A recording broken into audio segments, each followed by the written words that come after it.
Bonjour tout le monde, je poursuis avec le rouge et le noir et avec notre cher Julien Sorel, présumé manipulateur pervers narcissique, présumé vide intérieur, supposé malveillant personnage.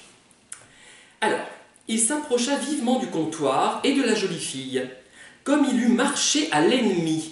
Dans ce grand mouvement, son paquet tomba. Vous voyez, on est toujours dans ce côté, l'autre est un ennemi, l'autre est un adversaire, tout le temps. Voilà, avec Julien Sorel. Hein.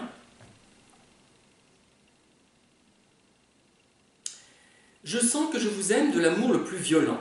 Parlez donc plus bas, lui dit-elle d'un air effrayé. Julien songeait à se rappeler les phrases d'un volume dépareillé de la Nouvelle Héloïse, qu'il avait trouvé à Vergy. Sa mémoire le servit bien. Depuis 10 minutes, il récitait la Nouvelle Héloïse à Mademoiselle Amanda, ravie. Il était heureux de sa bravoure quand tout à coup la belle franc-comtoise prit un air glacial. Un de ses amants paraissait à la porte du café. Voilà. Alors, on peut rire en lisant ça, mais on peut aussi se lamenter, puisque finalement, rien n'est sincère chez Julien Sorel. Il reprend ce qu'il a lu dans un livre. Vous voyez, vous parliez souvent dans vos témoignages, dont je vous remercie d'ailleurs, et que je suis en train d'analyser, hein, ne croyez pas qu'il me laisse indifférent. Et vous parliez, une personne parlait du moins, du fait que les pervers narcissiques apprenaient par cœur des dialogues de films pour pouvoir les ressortir, puisqu'ils n'avaient pas réellement d'intériorité, même si, il ne faut pas l'oublier, nous sommes tous dans l'imitation à un moment ou à un autre, hein, mais à partir de cette imitation, nous brodons, c'est-à-dire nous ne la plaquons pas bêtement sur quelque chose. Elle nous sert de tremplin, de support d'inspiration. Moi je le fais quand j'écris, je le fais quand je parle, on le fait tous, hein, c'est normal. Mais les pervers cherchent finalement un peu à plaquer les choses. Et là, Julien Sorel reprend un ouvrage de Jean-Jacques Rousseau, La Nouvelle Héloïse, hein, pour s'exprimer, pour finalement draguer une jeune femme. Mais encore, une fois de plus, il ne la drague pas pour le côté sexuel, sensuel de la chose, il la drague parce que c'est une ennemie présumée, parce que c'est un combat à remporter, parce que c'est une guerre à gagner. Voilà. Je continue, il y en a un peu moins par là. Je tourne les pages. Il faudrait que je vous fasse une chanson pendant... Ah, j'ai trouvé.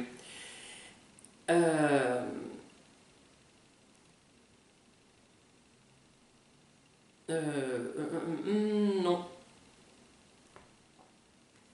Ce fut en vain qu'il interrogea Julien pour tâcher de deviner s'il croyait sérieusement à la doctrine de Monsieur de Maistre. Le jeune homme ne répondait qu'avec sa mémoire. Alors, la mémoire prodigieuse des manipulateurs pervers, nous la connaissons. Hein. Pourquoi ils mémorisent bien? Parce qu'ils ont besoin, finalement, de nous piéger, de nous mettre en difficulté et de dire qu'à tel moment, nous avons exprimé telle chose. Et là, il ne répond qu'avec sa mémoire. C'est-à-dire qu'en fait, il a appris notamment par cœur la Bible, hein, Julien Sorel, mais il ne comprend rien à ce qu'il apprend. Enfin, il comprend superficiellement, mais il ne comprend pas forcément beaucoup plus. Il ne s'interroge parce qu'en fait, il n'en a pas forcément besoin. Il pourrait peut-être comprendre, sauf ce qui est en relation avec certains sentiments qu'il ne comprendrait que mal. Il pourrait comprendre, mais il n'en a pas besoin pour sa stratégie, je pense, simplement. Les pervers, d'ailleurs, vous en avez beaucoup qui s'intéressent vivement à la psychologie pour pouvoir mieux gruger leurs victimes. Et je pense à quelques personnes en particulier. Hein. Mais je ne les nommerai pas, puisque je ne veux pas avoir des problèmes judiciaires. Hein. Mais ça me fait sourire quand je lis ça et quand j'en parle. Hein.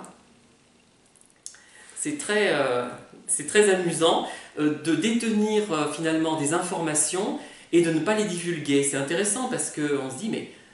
Et puis en plus, personne ne s'en rend compte. Enfin, quelques-uns, si certains qui ont un sens psychologique se rendent compte du problème. Mais pas la plupart des autres, non. Ils passent allègrement à côté. Voilà. Alors, suivant les maximes qu'il s'était faites, qu'il considéra ses 321 camarades comme des ennemis. Le plus dangereux de tous à ses yeux était l'abbé Pirard. Voilà.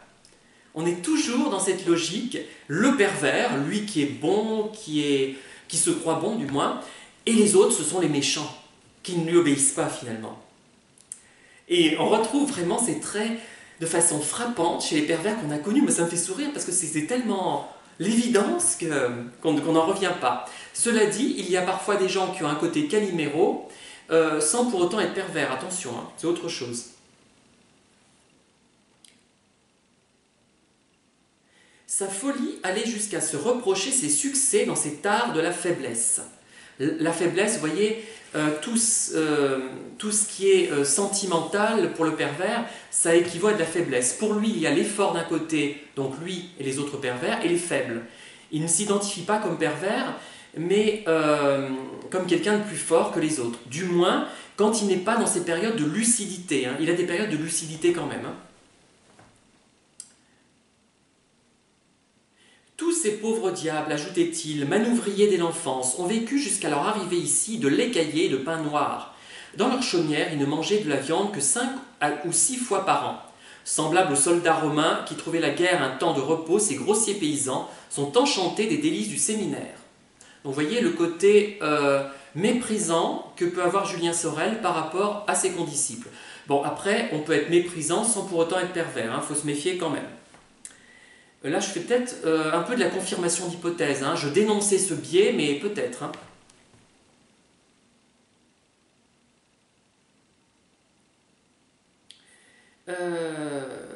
L'Église de France semble avoir compris que les livres sont ses vrais ennemis. Intéressante remarque, puisque l'Église, peut-être, déploie-t-elle des mécanismes pervers elle aussi. Hein. Il travaillait beaucoup et réussissait rapidement à apprendre les choses très utiles à un prêtre, très fausses à ses yeux, et auxquelles il ne mettait aucun intérêt. Voilà. Donc c'est un apprentissage stratégique qui explique peut-être que les pervers narcissiques, du moins certains, obtiennent de hautes qualifications, ils ont une bonne mémoire, ils réussissent leurs examens par ce biais, puisqu'une partie quand même des examens est liée à la mémoire. Et voilà, et j'ai vraiment souvenir que beaucoup de pervers que j'ai connus, que j'ai subis, avaient une excellente mémoire, hein, même assez prodigieuse. D'ailleurs, il dit, Julien Sorel, « Hélas, mon seul mérite consistait dans mes progrès rapides, dans ma façon de saisir ces balivernes. » Voilà, ce qu'il appelle balivernes, ce sont les éléments religieux, puisqu'il est au séminaire. Hein. Alors, qu'est-ce qu'on a ici?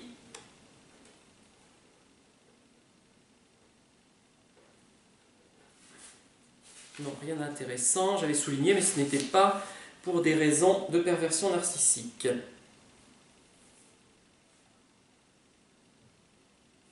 Julien avait beau se faire petit et sot, il ne pouvait plaire, il était trop différent.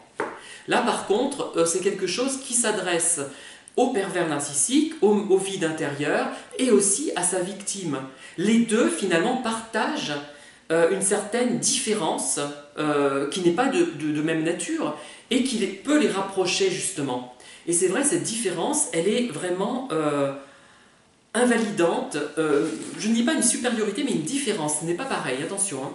Et ça isole complètement. C'est comme les gens qui sont très beaux. Carole Bouquet le disait, la beauté isole. Elle était, bon, ce n'est pas un manque d'humilité de sa part, c'est une évidence quand même.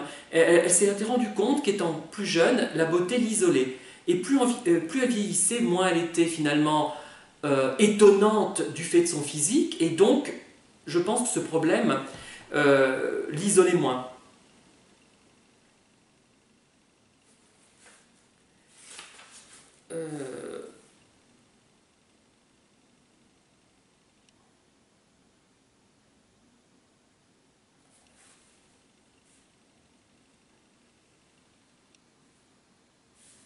Voilà, là je vais vous laisser pour cette fois et je reprendrai mes commentaires du rouge et le noir une autre fois et peut-être dans la journée. À bientôt et bonne journée.